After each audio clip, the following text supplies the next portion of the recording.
CM ಪತ್ನಿಯ 14 ಮುಡಾ ನಿವೇಶನಗಳ ಖಾತೆ ರದ್ದಾಗಿದೆ. 14 ಸೈಟ್ಗಳನ್ನು ಮುಡಾ ವಾಪಸ್ ಪಡೆದಿದೆ. ಈಗ ಸಿಎಂ ಸಿದ್ದರಾಮಯ್ಯ ಹೆಂಡತಿ ಹೆಸರಲ್ಲಿ ಯಾವುದೇ ಸೈಟ್ ಇಲ್ಲ.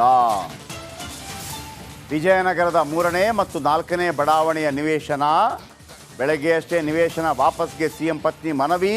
ಲೋಕಾಯುಕ್ತ ತನಿಖೆ ಆರಂಭ ಬೆನ್ನಲ್ಲೇ ಖಾತೆ ರದ್ದು. ಇಡಿಯಲ್ಲಿ ECIR ದಾಖಲಾಗ್ತಾ ಇದ್ದಾಗೆ ಸೈಟ್ ವಾಪಸ್. ರಿಪಬ್ಲಿಕ್ ಕನ್ನಡಗೆ ಮೂಲಗಳಿಂದ ಮಾಹಿತಿ. ಸರ್ಕಾರ ಎಷ್ಟು ಫಾಸ್ಟಾಗಿ ಕೆಲಸ ಮಾಡಬಹುದು ಅನ್ನೋದಕ್ಕೆ ಇದೊಂದು ದೊಡ್ಡ ಉದಾಹರಣೆ. ಬೆಳಗ್ಗೆ ವಾಪಸ್ ಕೊಟ್ಟರು, ಸಂಜೆ ವೇಳೆಗೆ ವಾಪಸ್ ಪಡೆಯಲಾಗಿದೆ. ಸೈಟ್ ಮಾಡಿಸ್ಕೋಬೇಕಾದ್ರೂ ಕೂಡ ಇಷ್ಟು ಫಾಸ್ಟ್ ಆಗುತ್ತೆ, ಸೈಟ್ ವಾಪಸ್ ಕೊಡ್ಲಿಕ್ಕೆ ಇಷ್ಟು ಫಾಸ್ಟ್ ಆಗುತ್ತೆ. ನೀವೇನಾದರೂ ಸೈಟ್ ವಾಪಸ್ ಬಿಡಿ, ಸೈಟ್ ವಾಪಸ್ ಯಾರು ಕೊಡಲ್ಲ. ಸೈಟ್ ಮಾಡೋಕ್ಕೇನಾದರೂ ಹೋದರೆ ಬಹುಶಃ ನೀವು ಸೈಟ್ ಮಾಡೋಕ್ಕೆ ಹೋದರೆ ನಿಮ್ಮ ಮೊಮ್ಮಗನಿಗೆ ಸಿಗುತ್ತೆ. ಅಷ್ಟು ಲೇಟ್ ಮಾಡುತ್ತೆ ಸರ್ಕಾರ. ನಿನ್ನೆ ರಾತ್ರಿ ಒಂದು ಪತ್ರ ಬರೆದ್ರು, ಬೆಳಿಗ್ಗೆ ಕೊಟ್ಟರು, ಸಂಜೆಗೆ ವಾಪಸ್. ವಾ ಇರಲಿ, ಭಾಳ ಮಜಾ ಇದೆ. ಎಲ್ಲಿಂದ ಎಲ್ಲಿಗೆ ಹೋಗ್ತಾ ಇದೆ.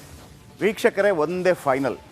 ಈಗ ಮೂಡಾದ ಇಷ್ಟೆಲ್ಲ ಆಗ್ತಾ ಇದೆಯಲ್ಲ, ಲೋಕಾಯುಕ್ತ ತನಿಖೆ ಹೈಕೋರ್ಟ್ಗೋಯ್ತು, ಜನಪ್ರತಿನಿಧಿಗಳ ಕೋರ್ಟ್ಗೋಯ್ತು, CBIಗೆ ಹೋಗಬೇಕು ಅಂತ ಹೇಳ್ತಾರೆ, ECIR ದಾಖಲಿಸ್ತು ಅಂತ ಹೇಳ್ತಾರೆ.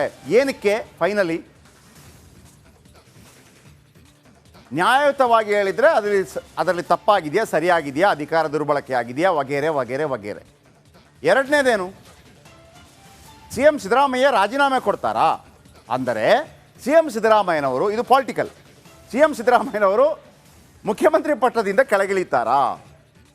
ಮುಖ್ಯಮಂತ್ರಿ ಪಟ್ಟದಿಂದ ಕೆಳಗಿಳಿಯೋದಿಲ್ಲ ಅಂತಂದರೆ ಈ ಹೋರಾಟ ಯಾವನಿಗೂ ಬೇಡ, ಅಂದರೆ ವಿರೋಧ ಪಕ್ಷಗಳಿಗೆ. ಒಂದು ವೇಳೆ ಈ ಎಲ್ಲ ಕಾರಣಗಳಿಗಾಗಿ ಕೆಳಗಿಳಿದರೆ ಕಾಂಗ್ರೆಸ್ನ ಕೆಲವರಿಗೆ ಒಂದು ರೀತಿಯಲ್ಲಿ ಮುಖ್ಯಮಂತ್ರಿಗಳಾಗುವಂತಹ, ಯಾರು ಮುಖ್ಯಮಂತ್ರಿ ಅನ್ನುವಂಥ ಆಸೆ ಚಿಗುರೊಡೆಯುತ್ತೆ. ಬನ್ನಿ, ಮೂಡ ಕಮಿಷನರ್ ಮಾತಾಡ್ತಾ ಇದ್ದಾರೆ, ಮಾಲಾಯ ಅಮಾವಾಸ್ಯೆ ಅಲ್ಲ ನಾಳೆ. ಪಿತೃಪಕ್ಷ ಬೇರೆ.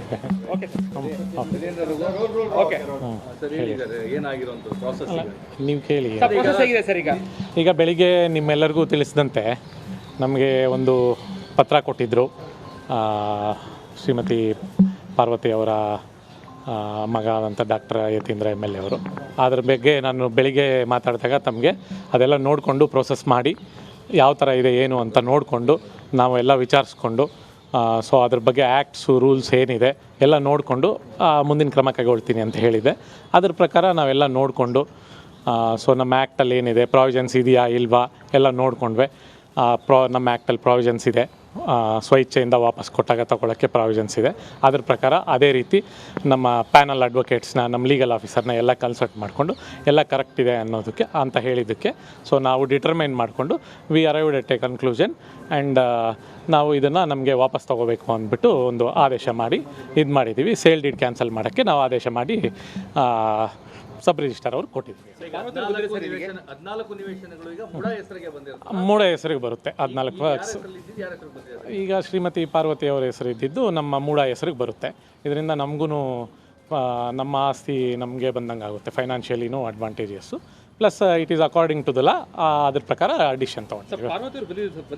ಅದು ಸಬ್ ರಿಜಿಸ್ಟರ್, ಇದು ನಮ್ಮ ಕೆಲಸ ಇದು ಮಾಡಿ ಅವ್ರಿಗೆ ಕೊಡ್ತೀವಿ. ನೀವು ಅಲ್ಲಿ ತಿಳ್ಕೊಬೇಕು. ಸಬ್ ರಿಜಿಸ್ಟರ್ ಹೌದು, ಕ್ರಯಪತ್ರನೇ ರದ್ದಾಗಬೇಕು. ಇವರು ಕ್ರಯಪತ್ರನೇ ರದ್ದಾಗಬೇಕು.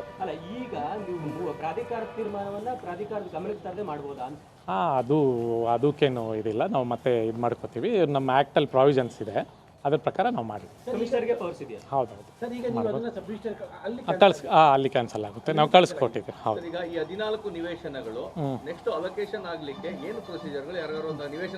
ಹೌದು, ಖಂಡಿತ ನಮ್ಮ ಇದಕ್ಕೆ ಬರುತ್ತಲ್ಲ. ಬಟ್ ನಾವು ಅದರಲ್ಲಿ ನಾವು ಏನು ಮಾಡ್ತೀವಿ ಅಂದರೆ, ಈಗ ಎನ್ಕ್ವೈರಿ ಇದೆಲ್ಲ ನಡೀತಾ ಇದೆಯಲ್ಲ, ಇದೆಲ್ಲ ನಡೆದ್ರೆ ಆ ಬೇಸಿಸ್ ಮೇಲೆ ಅದೆಲ್ಲ ನೋಡಿಕೊಂಡು ಅದೇನು ಬರುತ್ತೆ ನೋಡಿಕೊಂಡು ಇದು ನಮ್ಮ ಈಗ ಮೂಡ ಪ್ರಾಪರ್ಟಿ ಆಗುತ್ತೆ. ನಾವು ಯಾರಿಗಾದ್ರೂ ಡಿಸಿಷನ್ ತಗೊಂಡು ಇದು ಮಾಡ್ಬೋದು ಅಂದರೆ ಮಾಡ್ಬೋದು. ಅದು ಆದಮೇಲೆ ತನಿಖೆ ಆದಮೇಲೆ, ಅಲ್ಲಿವರೆಗೂ ನಾವೇನು ತಗೊಳ್ಳೋದು. ತನಿಖೆಯಲ್ಲಿರೋ ಹಂತದಲ್ಲಿ ಮಾಡ್ಲಿಕ್ಕೆ ಅವಕಾಶ ಉಂಟಾ ಅಂತ ಪ್ರಶ್ನೆ. ಅದು ತನಿಖೆಗೂ ಇದಕ್ಕೇನು ಸಂಬಂಧ ಇಲ್ಲ. ನಾವು ತನಿಖಾಧಿಕಾರಿಗಳು ತಿಳಿಸ್ತೀವಿ ಈ ಥರ ಇದೆ, ಈ ಥರ ಆಗಿದೆ ಅಂತ. ನೀವು ಆಕ್ಟ್ ಮಾಡ್ದಂಗಲ್ವಾ ಸರ್?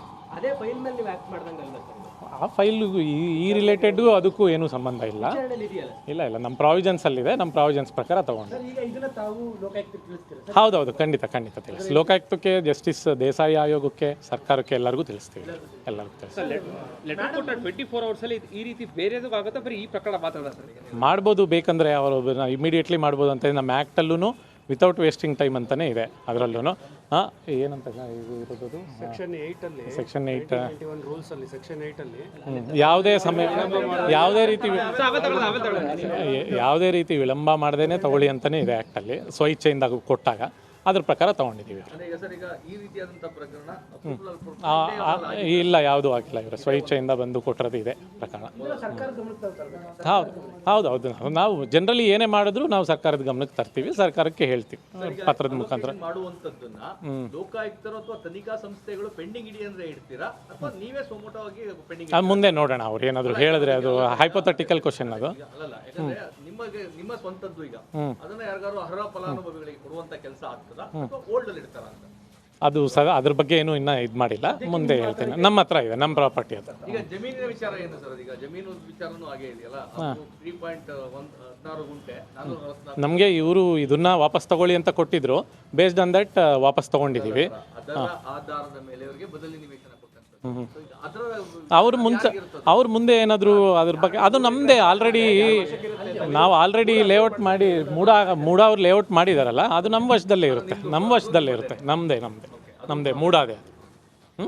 Okay okay.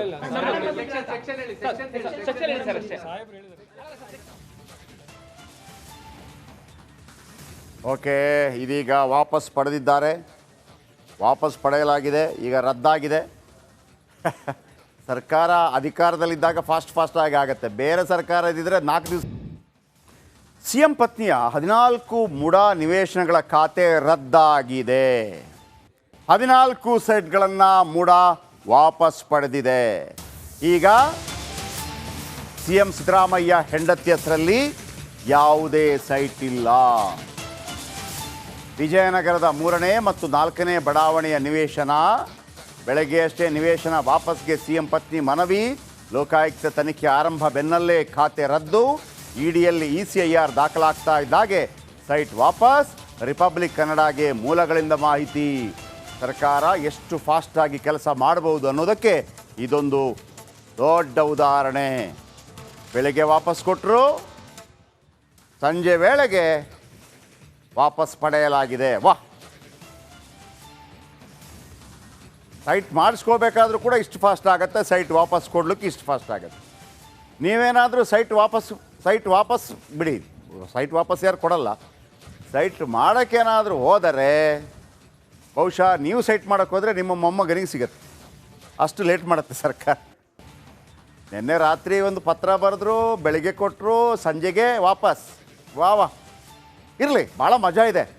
ಎಲ್ಲಿಂದ ಎಲ್ಲಿಗೆ ಹೋಗ್ತಾ ಇದೆ. ವೀಕ್ಷಕರೇ, ಒಂದೇ ಫೈನಲ್. ಈಗ ಮೂಡಾದ ಇಷ್ಟೆಲ್ಲ ಆಗ್ತಾ ಇದೆಯಲ್ಲ, ಲೋಕಾಯುಕ್ತ ತನಿಖೆ ಹೈಕೋರ್ಟ್ಗೋಯ್ತು, ಜನಪ್ರತಿನಿಧಿಗಳ ಕೋರ್ಟ್ಗೋಯ್ತು, CBIಗೆ ಹೋಗಬೇಕು ಅಂತ ಹೇಳ್ತಾರೆ, ಇಡಿ ECIR ದಾಖಲಿಸ್ತು ಅಂತ ಹೇಳ್ತಾರೆ. ಏನಕ್ಕೆ ಫೈನಲಿ?